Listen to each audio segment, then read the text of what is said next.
Hello students, कैसे आप सभी लोग मन लगाकर पढ़ाई कर रहे होंगे। प्रीलिम्स की तो डेट भी आ गई है और इसके साथ साथ आपको ये भी पता चल गया है कि इस बार के प्रीलिम्स में किस तरह के एग्जामिनेशन टफ होने वाले हैं, क्योंकि पोस्ट बहुत अच्छी अच्छी आई हैं। तो डिप्टी कलेक्टर के साथ साथ डीएसपी और बाकी सारे पोस्ट भी हैं, तो मन लगाकर पढ़िए। और करंट अफेयर बहुत ही इंपॉर्टेंट आपका एग्ज़ाम का हिस्सा है, इसे आप मिस नहीं कर सकते क्योंकि ये आपके सिलेक्शन में बहुत ही अहम रोल अदा करता है। टेलीग्राम चैनल ज्वाइन कर लीजिएगा ताकि लेटेस्ट चीज़ें जो हैं वो आपको मिलती रहे। सीधे चलते हैं क्वेश्चन की तरफ और देखते हैं कि क्या कुछ क्वेश्चन है इस बार। इस क्वेश्चन का आंसर देने की कोशिश करिएगा। मुझे उम्मीद है आप सभी लोगों ने पढ़ाई करी होगी और कहीं ना कहीं से आप करंट अफेयर्स के सोर्सेज अपने तैयार कर ही रहे होंगे, तो उस लिहाज से आपको इसके आंसर्स भी पता होंगे। इसी बहाने आप अपना आंसर चेक भी कर सकते हैं और अगर आपको लगे कि कोई क्वेश्चन न्यू है, इसे आपने कभी नहीं देखा है, तो उसे आप नोट डाउन कर लीजिएगा और रिवाइज करते चलिएगा ताकि एग्जाम के समय में आपको बहुत आसानी हो। तो पहला क्वेश्चन है, मयाली नेचर कैंप कहाँ स्थित है। चार ऑप्शन आपके पास हैं, जशपुर, सूरजपुर, अंबिकापुर और बलरामपुर। टूरिज्म एक ऐसा सेक्टर है जिससे एक क्वेश्चन के आसपास आता है, लोकेशन पूछ देता है या फिर किसी पर्टिकुलर प्लेस का नाम पूछ देता है या फिर जलप्रपात का नाम पूछ देता है। तो इससे रिलेटेड क्वेश्चंस आपको तैयार करने होंगे। तो उसी से रिलेटेड ये क्वेश्चन है, मयाली नेचर कैंप कहाँ स्थित है। चार ऑप्शन आपके पास है, चारों में से एक सही आंसर है जिसको आपको देना है। इसका सही आंसर है जशपुर। जशपुर का एक बेलजोरा जलाशय है, वहीं पे मयाली नेचर कैंप स्थित है। तो ये भी पूछा जा सकता है कि मयाली नेचर कैंप किस जलाशय पे स्थित है। तो बेलजोरा जलाशय है, वहाँ पे ये स्थित है और कौन से ज़िले में है, तो जशपुर ज़िले में है। अब हम मयाली नेचर कैंप की बात क्यों कर रहे हैं, बात इसलिए कर रहे हैं क्योंकि हाल ही में यहाँ पे सरगुजा आदिवासी क्षेत्र विकास प्राधिकरण की बैठक हुई थी और खुद जो छत्तीसगढ़ के मुख्यमंत्री हैं वो यहाँ पे गए थे क्योंकि वो सभी विकास प्राधिकरणों के अध्यक्ष हैं। तो वहाँ पे एक बड़ा आयोजन हुआ, इसलिए वो चीज़ लाइमलाइट में आई और लाइमलाइट में आई तो उससे क्वेश्चन बनने की संभावना भी बनती है, इसलिए ऐसा आप पढ़ते रहिएगा। दूसरा क्वेश्चन देखिए, 5वें राष्ट्रीय जल अवार्ड में छत्तीसगढ़ के किस पंचायत को श्रेष्ठ पंचायत की श्रेणी में दूसरा स्थान मिला है। 5वें राष्ट्रीय जल अवार्ड में छत्तीसगढ़ के किस पंचायत को श्रेष्ठ पंचायत की श्रेणी में दूसरा पुरस्कार मिला है। अब ये देखिएगा कि श्रेष्ठ पंचायत भी है लेकिन अवार्ड कौन सा है, सेकेंड प्राइज है। कहाँ पे, 5वें राष्ट्रीय जल अवार्ड में। तो इसका आंसर आपको देना है। चार ऑप्शन यहाँ पे आपके पास हैं, मैनपाट, मासूल पानी, तोकापाल या चित्रकोट। मैनपाट, मासूल पानी, तोकापाल या चित्रकोट, इन चारों में से एक क्वेश्चन का आंसर है जो आपको बताना है। सही आंसर आप लिख के बताइए अगर आपको पता है तो, और नहीं तो इसका आंसर देखते हैं। इसका आंसर है मासूल पानी।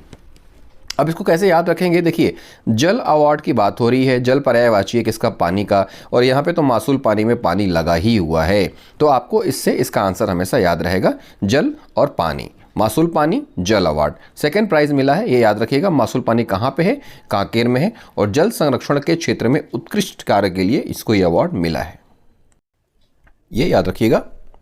अगला क्वेश्चन देखते हैं। क्वेश्चन का आंसर देने की कोशिश करिएगा।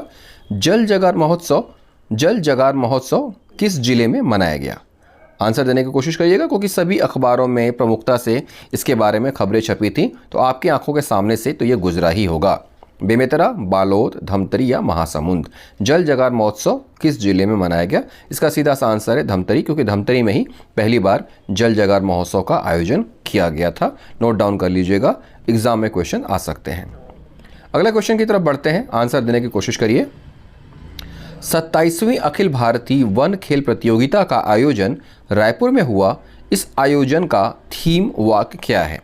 अब देखिए ये तो सबको पता है कि जो 27वीं अखिल भारतीय खेल प्रतियोगिता हुई थी उसके जो ओपनिंग सेरेमनी में सूर्य कुमार यादव आए थे, इसके अलावा जो इसका क्लोजिंग सेरेमनी थी उसमें मनु भाकर आई थी, तो ये सबको पता है। लेकिन मेन चीज़ जो क्वेश्चन के अंदर से चीज़ें निकल सकती हैं जिसे एग्जामिनर पूछ सकता है, उसके बारे में आपको सोचने की आवश्यकता है। तो इसके बारे में एक ये क्वेश्चन है, इसका आंसर देने की कोशिश करिए। ये जो वन खेल प्रतियोगिता हुई थी रायपुर में 27वीं, इसका थीम वाक्य क्या है। ठीक है, यहाँ पे चार ऑप्शन आपके पास हैं, आंसर देने की कोशिश करिए। Save nature, protect wild life, protect wild life and save nature, protect nature, save wild life, या इनमें से कोई नहीं। यहाँ पे चार ऑप्शन आपके पास हैं, आपको बताना है कि जो वन खेल प्रतियोगिता हुई थी इसका आयोजन जो हुआ था उसका थीम वाक्य क्या था। चारों ऑप्शन आपके सामने हैं, आंसर देने की कोशिश करिए।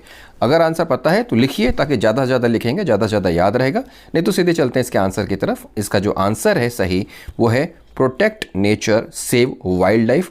अगर इस क्वेश्चन को आपने पहले नहीं देखा है तो नोट डाउन जरूर कर लीजिएगा, ताकि एग्जाम के समय में आपको रिवीजन करने में कोई परेशानी ना हो। 27वीं अखिल भारतीय वन खेल प्रतियोगिता और इसका थीम वाक्य protect nature save wild life. आगे बढ़ते हैं, इसी से जुड़ा हुआ क्वेश्चन है, आंसर देने की कोशिश करिए। 27वीं अखिल भारतीय वन खेल प्रतियोगिता में दूसरे स्थान पर किस राज्य की टीम रही?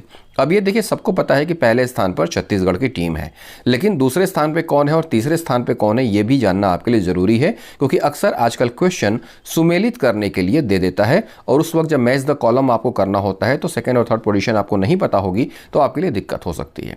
इसलिए इस क्वेश्चन का आंसर देने की कोशिश करिए कि 27वीं अखिल भारतीय वन खेल प्रतियोगिता में दूसरे स्थान पर किस राज्य की टीम रही? आपके 4 ऑप्शन आपके पास हैं, छत्तीसगढ़, केरल, मध्य प्रदेश और हरियाणा। सही आंसर है केरल। केरल वो राज्य है जो कि सेकेंड पोजीशन पे रही। थर्ड पोजीशन पे कौन सी टीम रही वो मुझे आप लिख के बताइए। अगला क्वेश्चन देखते हैं, इसी से जुड़ा हुआ है। 27वीं अखिल भारतीय वन खेल प्रतियोगिता में छत्तीसगढ़ को कुल कितने मेडल मिले? कुल कितने मेडल मिले ये आपको बताना है। टोटल संख्या ही नहीं याद रखनी है आपको। देखिए, संख्या तो सभी याद कर लेंगे, लेकिन इन संख्या में गोल्ड कितने हैं, सिल्वर कितने हैं, ब्रॉन्ज कितने हैं, ये भी आपको पता रहना चाहिए, और ये क्वेश्चन उसी से रिलेटेड है। 27वीं अखिल भारतीय वन खेल प्रतियोगिता में छत्तीसगढ़ को कुल कितने मेडल मिले? Option A 97 gold, 44 silver, 33 bronze. Option B 38 gold, 37 silver, 27 bronze. Option C 95 gold, 34 silver, 27 bronze. Option D 38 gold, 27 silver, 26 bronze. ठीक है, आंसर देने की कोशिश करिए। Option A 97 gold, 44 silver, 33 bronze.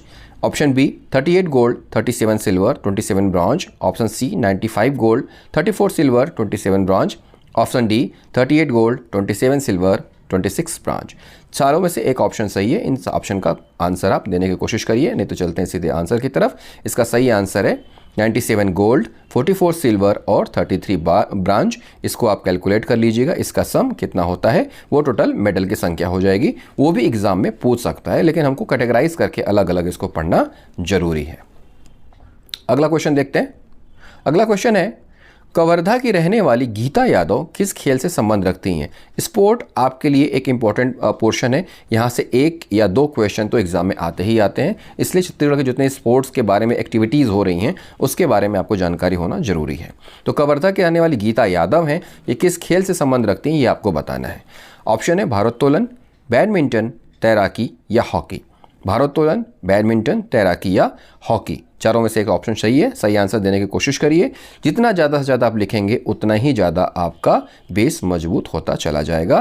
Gita Yadav hockey खेलती हैं, कवर्धा की रहने वाली हैं, और क्यों इनका नाम फिलहाल आ रहा है? क्योंकि हॉकी इंडिया लीग में इनका चयन किया गया है, तो इसलिए हॉकी इंडिया लीग फिलहाल भारत में खेले जाने वाली हॉकी लीग काफ़ी फेमस हो चुकी है, और वहाँ से छत्तीसगढ़ की कोई लड़की अगर सेलेक्ट होती है तो क्वेश्चन तो बनता ही है, साथ ही ये भी कि वो कहाँ की रहने वाली है।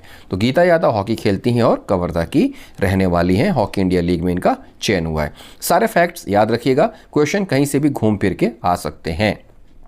अगला क्वेश्चन देखिए, राज्य की नई औद्योगिक नीति 1 नवंबर 2024 से शुरू हो रही है। यह राज्य की किस क्रम की औद्योगिक नीति है?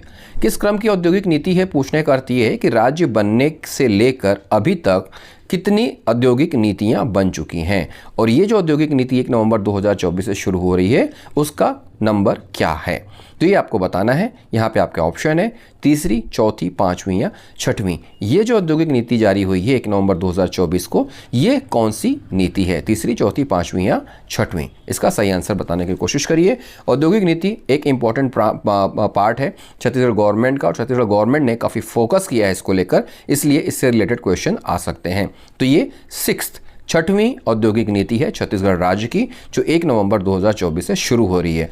1 नवंबर 2024 से शुरू हो रही है, कब तक के लिए ये आप मुझे कमेंट बॉक्स में लिख के बताइए। अगला क्वेश्चन देखते हैं, बिरसा मुंडा की 150वीं जयंती के अवसर पर किस दिन को जनजातीय गौरव दिवस के रूप में जाना जाएगा? क्वेश्चन है, बिरसा मुंडा की 150वीं जयंती है, इसके अवसर पर वह कौन सा दिन है जिसे जनजातीय गौरव दिवस के रूप में जाना जाएगा? ऑप्शन आपके सामने है 14 नवंबर, 15 नवंबर, 16 नवंबर या 17 नवंबर। 14, 15, 16 या 17 नवंबर। सही आंसर बताने की कोशिश करिए क्योंकि ये क्वेश्चन बहुत ही इंपॉर्टेंट है और एग्जाम में आने की संभावना रखता है। इसका सही आंसर है 15 नवंबर। जनजातीय गौरव दिवस 15 नवंबर किस उपलक्ष्य में? बिरसा मुंडा की 150वीं जयंती के अवसर पर। उम्मीद करता हूं क्वेश्चंस आपको अच्छे लगे होंगे। वो क्वेश्चंस में इसमें डाला है जो एग्जाम में आने की संभावनाएं रखते हैं। बाकी बहुत सारे कंटेंट हैं जिसको हमें छोड़ना पड़ेगा, क्योंकि हम छोड़ना नहीं सीखेंगे तो पढ़ना भी नहीं सीख पाएंगे। इसलिए वो कंटेंट पढ़ते रहिए जो एग्जाम में आने के चांसेस रखते हैं। और ये आपको कैसे पता चलेगा? जब आप पिछला पेपर आप लगातार एनालाइज करेंगे, उसको सॉल्व करेंगे और पैटर्न जो है वो आप देखते रहेंगे।